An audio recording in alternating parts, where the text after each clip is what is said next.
지금 현재 다주택자분들 그리고 무주택자분들 모두가 다 힘든 시장에 있는 그런 상황이라고 생각이 듭니다. 이러한 부분들의 주택의 공급책만으로 과연 해결이 될 수 있을지에 대한 의문이 드는 그런 시점이기도 해요. 임성배 TV 보동과 텐데큰 제가 이제 신문 기사를 하나 가져왔습니다. 이 기사는 서울경제에서 출제한 기사라고 보시면 될 것 같고, 타이틀을 한번 보시면 양도세 내느니 보유세 낸다. 집 팔라 해도 줄어든 매물. 지금 6월 이후에 중과세에 대한 보유세, 양도세 뭐 이런 부분들로 인해서 세부담을 줄이기 위해서 6월 이전에 많은 매물들이 이제 출몰할 거라고 많은 분들이 예측을 했습니다. 그리고 실제로 매물들이 일부 나왔습니다. 그리고 소화가 됐고, 제 주변 분들 같은 지인 분들도 이제 잔금을 5월 달에 치르는 조건들로 계약을 하신 분들이 있더라고요. 그러니까 이제 부동산을 보유했던 분들, 많은 부동산을 보유했던 분들이 일부 자산을 주택의 규제가 강화되니까 6월 전에 그런 세 부담을 완화시키면서 팔고 다른 자산으로 이동을 하려고 하시는 분들도 분명히 있었습니다. 제 주변에도 있었어요. 그런데 중요한 것은 일부는 그렇게 자산의 이동을 하려고 하지만은 부동산 같은 경우에 세 부담을 많이 물린다고 하더라도 내가 저가에는 팔지 않겠다는 그런 인식 자체가 굉장히 팽배한 그런 시기인 것 같아요. 그래서 매물을 내놓았다고 하더라도 시장의 상황보다, 시장의 그런 가격보다 현저하게 싸게 내놓으신 분들은 많이 없는 것 같고, 일부 적정 가격에 내놨지만 이 가격에 만약에 매매가 안 되는 그런 매물이 있다면 그것은 이제 가져가면서 보유세를 그냥 내겠다는 생각을 가진 분들이 많았다라는 거예요. 이 보유세를 내겠다, 내가 보유하겠다, 이렇게 생각을 하는 데는 단순합니다. 왜 그러냐고 하면은 가격이 상승할 거라는 것을 예측할 수가 있고, 또는 상승을 하지 않는다고 하더라도 이미 본인이 샀던 가격보다 많이 상승을 했기 때문에, 지금 주택가격이 많이 상승을 했죠. 그랬기 때문에 내가 보유세를 낸다 하더라도 이미 자산이 많이 올랐기 때문에 그 정도 버틸 수 있다는 거예요. 그러면 자산이 정말 상승을 했는지, 많은 분들이 이제 앞으로 아파트 가격이 떨어진다, 주택 가격이 떨어질 거다라고 얘기를 누누이 하고 계신 분들이 있는데, 그럼 그런 것들이 실제로 이루어지고 있는지 한번 살펴보도록 하겠습니다. 실제로 보면은 서울 2분위의 평균 아파트 매매 가격을 한번 보도록 하겠습니다. 이제 KB 국민은행의 자료입니다. 이 자료를 보면은 2017년 4월, 뭐 그 전부터 주택 가격이 계속 떨어질 거다 얘기하시는 분들도 있어요. 그런데 결과론적으로는 지금 2017년 4월부터 2021년 4월까지의 가격, 평균 매매 가격을 보면은 서울 같은 경우에 2배가 상승을 했다는 겁니다. 2배. 그러니까 3억 9,800만 원 하던 게 7억 9,900만 원. 즉 4억 원을 하던 아파트의 가격이 이제는 8억 원을 한다는 거예요. 이 4억 원을 벌기가 쉽습니까, 여러분? 쉽지 않다는 거예요. 내가 직장 생활 해가지고 4억 원을 벌기란 정말 불가능할 수 있습니다. 내가 생활을 하면서 자녀들을 키우면서 이 4억 원을 모은다는 것은 정말 고위의 연봉을 받는 분들이 아니면 정말 불가능한 금액일 수도 있거든요. 근데 단지 2017년 4월에 내가 아파트 한 채를 가지고 있었다 하면은 그냥 일을 하면서 생활을 하면서 4억 원을 번 것 같은 효과를 누릴 수 있다는 거예요. 이것은 이제 글로벌 금융위기가 2008년도에 제가 부동산을 경험했었던 2008년도에 하락 장세를 맞으면서 2012년도에 최저의 그러한 주택 침체기였고, 그 이후부터 주택 가격이 이제 상승을 하게 됩니다. 그러면서 문재인 정부가 정권을 잡으면서 이제 지속적인 그 주택 규제를 하면서 주택 가격이 더욱더 큰 폭으로 오르게 되죠. 그리고 통화량이 증가를 하면서 인플레이션이 가속화되기 시작을 합니다. 2019년도에는 더욱더 가속화가 되면서 통화량이 증가를 했고, 그러면서 주택 가격은 큰 폭으로 올랐어요. 많은 분들이 경기가 이렇게 어려운데 주택 가격이 오르는 게 말이 되느냐라고 말씀을 하시거든요. 물론 이러한 경제 상황하고 자산의 가격들, 물론 상관관계가 있습니다. 하지만은 경기가 나쁘다고 하더라도 이러한 통화량 증가, 화폐가 많이 시장에 풀리게 되면은 화폐 가치가 떨어지면서 자산의 상승을 가져오게 되거든요. 그러한 통화 인플레이션이 지금 발생하고 있는 시점이라고 보시면 되고, 그러한 서울 2분기 아파트의 평균 매매가가 이렇게 2배 이상 올랐다는 거예요. 그러면 이런 주택을 가지고 있는 사람들의 입장, 다주택자 또는 1주택자 분들 같은 경우에는 보유세를 많이 낸다고 하더라도 이미 보유세를 4억 냅니까? 이렇게 4억 오른 아파트의 가격을 내가 가지고 있을 때 모두 이렇게 오른 가격을 다 보유세로 내지 않는다는 거예요. 물론 보유세가 올라가겠지만 내가 이미 이런 상승, 자산의 상승을 경험한 많은 분들은 이제 또 지속적인 이런 화폐 가치의 하락, 그리고 수요 공급에 의해서 자산의 가치가 상승할 거라는 것에 베팅을 하고 있는 겁니다. 그렇기 때문에 내가 가지고 있는 이 매물을 내놓지 않는 거예요. 지금 정부에서는 공공택지라든가 또는 신규의 그런 택지 지구를 지정해가지고 이제 뭐 하반기나 발표를 한다고 하죠. 택지를 대규모의 택지 개발 지구들을 발표를 하면서 주택 공급량을 늘리려고 하지만 중요한 것은 이 빵처럼 찍어가지고 바로 아파트를 공급할 수 없다라는 거예요. 이게 최대의 난점이라는 거죠. 난제라는 겁니다. 그래서 지속적으로 이렇게 주택 공급을 할 수가 없기 때문에 이제 3개 신도시나 공공택지 물량 그리고 택지지구의 개발 발표들을 한다고 하더라도 이 얘기들은 향후의 3년 이후의 일들이라는 거죠. 그렇다면 지금 현재의 공급량은 줄어들고 수요와 공급이 맞지 않고 수요층들, 가수요들이 주택가격이 이렇게 오르는 것을 지금 지표로도 보고 있고 시장에서도 보고 있으면서 빨리 주택을 사야겠다고 생각하시는 분들이 많아지고 있는 겁니다. 그렇기 때문에 지금 주택가격이 지금 오르고 있고 공급과 수요가 맞지 않는데, 그래서 지금 현재 공급량을 늘릴 수 있는 건, 당장 늘릴 수 있는 것은 다주택자들의 매물이 나오는 건데, 다주택자들마저도 이제는 세 부담으로 인해서 버티기로 들어가게 된다는 거죠. 제가 봤을 때는 이제 정권도 내년이면은 1년 있다가 대권에 대한 부분이 뭐 지속이 될지 바뀔지 모르겠지만, 다주택자 입장에서는 내년에 대권을 누가 잡는가에 따라서 포지션 전략들을 이제 바꾸게 될 겁니다. 그리고 다주택자들은 절대로 주택을 쉽게 팔지 않아요. 증여를 하거나 다른 이제 방법들을 통해 가지고 절세를 할 수 있는 부분들을 공부하고 생각을 하지, 이렇게 종부세라든가 보유세라든가 양도세를 강화한다고 해가지고 내가 무서워서 이 주택을 팔겠다? 그러지 않는다는 거예요. 왜냐하면 지금처럼 이렇게 계속 주택이 오르는 것들을 경험하고 있고, 그리고 향후에도 이런 통화 인플레이션으로 인해서 자산의 가치가 오르는 게 아니라 화폐 가치가 떨어질 거라고 생각을 하기 때문이죠. 근데 제 주변에서도 주택 가격이 하염없이 떨어지기를 바라는 분들이 있어요. 그런 분들은 무주택자 분들이거나 아니면은 내가 주택을 가지고 있었는데 팔았던 분들, 내가 5억의 주택을 팔았는데 그 5억의 주택이 10억이 됐다는 거예요. 그런 분들은 그 10억이 된 주택을 절대로 10억에 다시 살려고 하는 생각을 하지 못한다는 거예요. 왜냐하면 내가 5억에 팔았는데 이 주택이 10억이라고 하는 2배의 자산 가치의 상승을 올라가게 되면은 이 주택을 10억에 살 생각을 하는 게 아니라 이 10억의 아파트의 가격의 적정 가격은 5억으로 떨어져야지 맞다고 생각을 하는 거예요. 내가 판 가격에. 그렇기 때문에 내가 판 가격과 오른 가격에 괴리감이 생기기 때문에 내가 절대로 똑같은 지역의 주택을 살 수가 없는 겁니다. 그래서 제가 이제 공인중개사 분들을 배출하는 교육도 많이 하고, 그리고 그러한 그 분들을 배출을 많이 시켰는데, 공인중개사 분들 같은 경우에 그 지역에서 오르는 주택 가격을 봤죠. 그러다 보니까 대다수의 공인중개사 분들은 그 지역에 투자를 잘 못하시는 분들이 많아요. 왜냐하면 목동의 아파트가 1억인 거를 내가 봤거든요. 그러니까 지금 목동의 아파트가 10억을 넘어간다?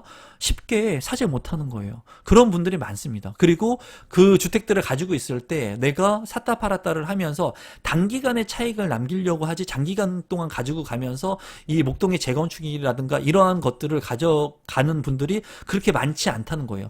공인중개사 분들도 거기에서 그냥 거래를 하는, 하나의 물건을 사고 파는, 부동산을 사고 파는 행위를 하는데 너무나 집중해가지고 수수료를 받는 분들이 많을 뿐이지, 이거를 장기간 가지고 간다? 그런 포지션을 가지고 가시는 분들은 5%가 안 됩니다. 그래서 내가 그 주택 가격을 오르는 것을 경험하게 되면은 실제로 주택 가격이 떨어지기를 바라는 분들이 많다라는 거예요. 그래서 지금 현재 2017년도부터 2021년도까지 봤을 때는 2배가 상승했고, 2012년도 같은 경우에 보면은 신도시의 아파트 가격 8사 기준으로 3억, 4억 했던 게 지금은 4배가 넘게 오른 지역들이 있습니다. 실제로. 그러니까 뭐 3억에 2008년도, 2012년도, 뭐 13년도 그때 신도시들 막 미분양 나고 했을 때 그런 아파트의 가격들이 지금 4배가 넘게 오른 지역들이 허다하다는 거예요. 그런 자산의 이득 상승을 경험한 분들이 다주택자가 됐을 때 주택을 쉽게 처분하지 않는다는 겁니다. 그래서 지금 현재 많은 무주택에서 1주택자가 되신 분들, 이 1주택자가 되신 분들은 리스크가 제가 없다고 말씀을 드리죠. 왜냐하면 내가 그냥 살면 돼요. 주택가격이 하락한다고 하더라도 내가 살 집이 필요하기 때문에 살면 되는 겁니다. 그리고 다주택자 같은 경우에는 1주택자를 내가 살고 만약 2주택자라면 2주택은 전세를 주거나 월세를 주지 않습니까? 그런데 이 전세의 가격들이 지금 큰 폭으로 상승을 하고 있기 때문에 이분들 같은 경우에는 보유세를 많이 매긴다고 하더라도 뭐 보유세가 많으니까 뭐 팔겠다? 이런 세금에 있어서 다주택자분들이 결코 이 세금을 많이 물린다고 해가지고 무섭게 생각하지는 않습니다. 어떻게 하면은 효율적으로 절세를 할까 생각을 하거든요. 그리고 여기에서 이제 많은 분들이 무주택자 분들은 주택 가격이 이렇게 오르는 것을 보면서 이렇게 많이 올랐으니까 이제는 떨어질 거라고 생각을 하는데 한 번 오른 주택의 가격은 그렇게 쉽게 떨어지지는 않습니다. 지금까지는 그랬어요. 지금까지. 앞으로도 그럴 것이냐라고 물어본다면 그거는 퀘스천이라고 제가 말씀을 드리겠습니다. 앞으로도 계속해서 오른다고 얘기할 수는 없겠지만 그래도 중요한 것은 여러분들께서 봤을 때 주택을 졌을 때 토지의 가격 위에 건물을 짓죠. 토지 가격 위에 건물을 짓습니다. 주택이라고 하는 이 토지의 가격이 과연 떨어질 건가를 여러분들께서 한번 생각을 해보시면 될 것 같고 주택을 지을 때 원자재 가격하고 인건비가 있습니다. 내가 받은 인건비가 시급이 만약에 지금 현재 1만 원이라고 하면 한 시간에 이 1만 원이 10년이 지나면은 1,000원으로 떨어질 건가 이것만 생각하면 돼요. 그러면 이 주택의 가격이 오를 것인지 내릴 것인지 예측해 볼 수가 있다는 거죠.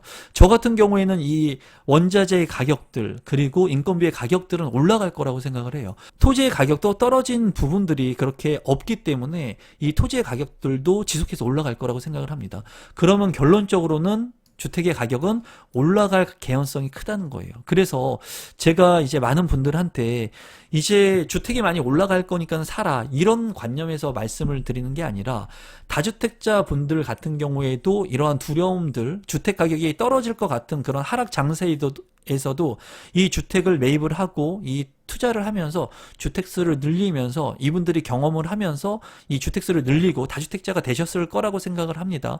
물론 자본주의 사회에서 주택을 많이 갖거나 내가 노력을 한 만큼의 자산을 많이 형성하는 것은 별 문제가 되지 않는다고는 생각하지만 이 의식주와 관련된 사람이 살아가는데 반드시 필요한 이 의식주와 관련된 주택을 갭 투자해가지고 많이 보유를 하거나 다른 사람들한테 어떻게 보면 피해를 주든 그런 재화일 수도 있는데 이런 재화들을 무분별하게 많이 가지고 간다는 것은 좀 일부 문제가 될 수도 있다고 저도 개인적으로 생각을 합니다. 그리고 그런 것 때문에 정부에서도 이 시장 경제 상황에 놔두지 않고 세금이나 이런 부분들을 통해서 이제 일부 개입을 하고 있는 건데 이런 개입이 너무나 규제라든가 이런 시장 개입이 너무나 좀 깊어지고 많아지고 횟수가 많아질수록 어떻게 보면은 이 다주택자 분들한테 이 운신의 폭을 좁게 함으로써 어떻게 보면은 이러한 피해들이 무주택자 분들한테 간다는 부분이에요.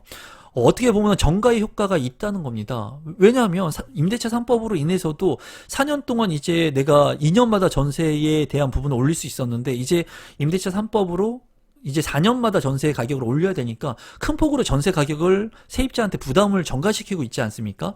또는 월세 같은 것들이 상승을 하게 되고 그리고 세 부담을 세입자한테 전가시키는 그런 부분들이 많이 발생을 하고 있습니다. 그래서 지금 현재 이제 적폐로 몰고 있는 다주택자 분들은 굉장히 분노가 많은 그런 시점이기도 해요. 지금 현재. 기사를 조금 더 살펴보면은 이제 수도권의 아파트 매물이 지난달 고점을 해가지고 감소 양세를 보이고 있다. 이제 물건은 이제 점점 더 줄어들 것으로 예상이 됩니다. 왜냐하면 양도세나 이러한 부분들, 중과세 부분이 6월 이후부터 세부담에 대한 것들이 커지게 된다면 아무래도 매물이 더 잠기게 되면서 다주택자 분들 같은 경우에는 내년에 대권 이후에 본인이 가지고 있는 매물을 어떻게 할 것인지 그리고 이러한 그 규제책들이 어떻게 변동되는지를 좀 체크해보고 6월 이후에 이제 내년 이후에 이제 매물을 처분할 수 있는 그러한 계획들을 짤 것으로 보여져요. 그리고 인근에 있는 수도권의 외곽 지역 내지는 수도권에서 조금 저평가됐던 그런 아파트의 가격들, 즉 인천 같은 경우에도 이제 역대 최저치로 매물이 감소를 했고 그리고 거래량도 많이 오른 아파트 가격들, 이미 많이 오른 강남권의 아파트 가격 외에 그 외적인 수도권의 외곽 지역들의 아파트 가격들도 이제 큰 폭으로 오름세를 보이고 있는 것으로 보여지고, 신축 아파트의 분양 물량들 중에도 비규제 지역에 많은 사람들이 또 관심을 갖고 있는 것 같습니다. 워낙 규제가 많기 때문에 이러한 풍선 효과에 따른 비규제 지역에도 관심을 많이 갖고 계신 것으로 보여지고, 제가 봤을 때는 입지가 상대적으로 굉장히 나쁜 지역들의 아파트 분양 그 성과들도 굉장히 선방을 하고 있는 그런 시점인 것 같아요. 그래서 지금 현재 다주택자 분들도 행복하지 않은 것 같고, 그리고 무주택자 분들도 나름대로 행복하지 않은 것 같고, 모두가 다 힘든 시점이라고 보여지고, 워낙에 주택 가격이 많이 상승도 했지만은 거기에 대한 규제로 인해서 이 세부담이 많아졌고, 주택을 가지고 있으신 분들도 주택 가격이 많이 올랐다고 무조건 좋아하지는 않습니다. 왜냐하면 내 주택 가격이 올랐다고 하더라도 내가 환가시키지 않으면 이 자산의 이득이 바로 나한테 내 통장에 들어오는 게 아니죠. 그러다 보니까 내가 1주택 공시지가가 많이 올라가가지고 보유세를 많이 내시는 분들은 그냥 내가 살고 있는 집 한 채를 가지고 있을 뿐인데 불구하고 내가 내야 되는 세금이 점점 더 많아지고, 가계의 그 경제 상황은 안 좋은 이 시점에서 가계 부채에 대한 부담이 점점 더 늘어나고 있는 시점이라는 거예요. 그래서 지금 현재 이 부동산 정책으로 인해 가지고 대부분 많은 사람들이 힘들어하고 있는 시점인 것 같습니다. 그리고 이러한 것들을 공급이라고 하는 측면에서만 이제 제가 봤을 때는 해결책을 마련하려고 하는 것 같은데, 이 공급 측면 외에도 다주택자 분들의 매물을 출연할 수 있고 거래가 잘 될 수 있는 그러한 부분들의 매물을 공급할 수 있는, 다주택자의 매물이 나올 수 있는 그러한 정책들이 플러스 알파들이 좀 나와줘야지 이 두 개의 공급과 실제로 현재의 매물이 나오면서 조금 주택의 안정화라든가 정말 내 집 마련을 하려고 하는 무주택자 분들한테 도움이 될 것 같아요.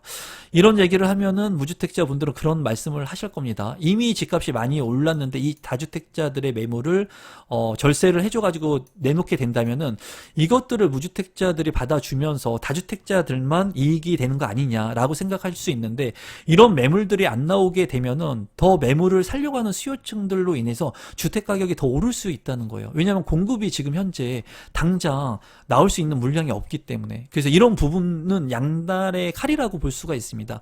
한쪽 면의 장점과 한쪽 면의 단점이 같이 공존하지만은, 중요한 것은 지금 이 공급에 대한 측면이 없기 때문에 이런 다주택자 매물이 좀 나올 수 있게 하는 부분이 좀 정책적으로 이루어져야 되는 부분이 아닌가라고 저는 개인적으로 생각을 해요.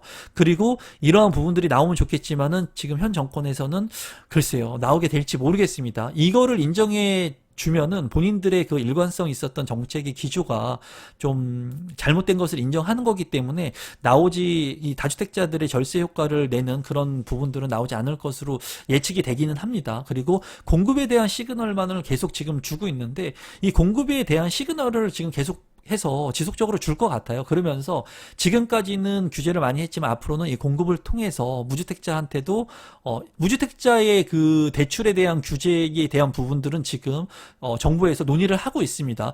DSR 같은 경우에는 이제 규제를 하지만은 그거 외에 무주택자 분들한테도, 서민들한테 대출에 대한 규제 완화를 하는 부분들에 대해서는 지금 얘기가 나오고 있어요. 그래서 뭐 어떤 방법으로 인해서 무주택자 분들한테 혜택을 줄지는 모르겠습니다. 그리고 청약의 그런 제도들 개편에 대한 부분들도 나오고 있는데, 그런 부분들이 뭐 다 진행이 될지 모르겠어요. 하지만은 정부에서는 지금 레임덕의 그 현상을 겪고 있고, 이제 집권의 1년 동안에 지금까지 부동산으로 잃었던 그런 신임을 얻어야 되는 시기이기 때문에 아마 그래도 무주택자 분들한테 플러스 알파가 될 수 있는 그런 정책들이 좀 나올 것으로 이제 제 개인적으로는 예상을 합니다.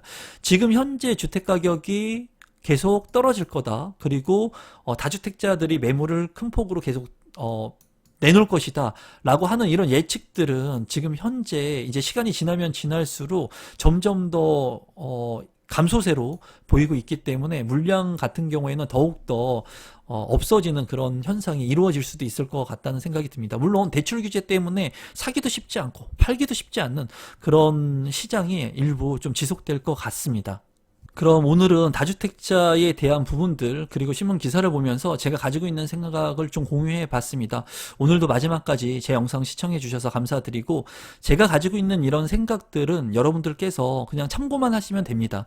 제 생각일 뿐이고 여러분들도 이런 기사들을 보면서 여러분들 스스로 여러분들이 미래를 좀 예측해 보고 앞으로 시장이 어떻게 전개될 것인가 좀 생각해 보시는 그런 계기가 됐으면 좋겠습니다.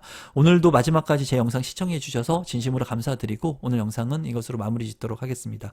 감사합니다, 여러분.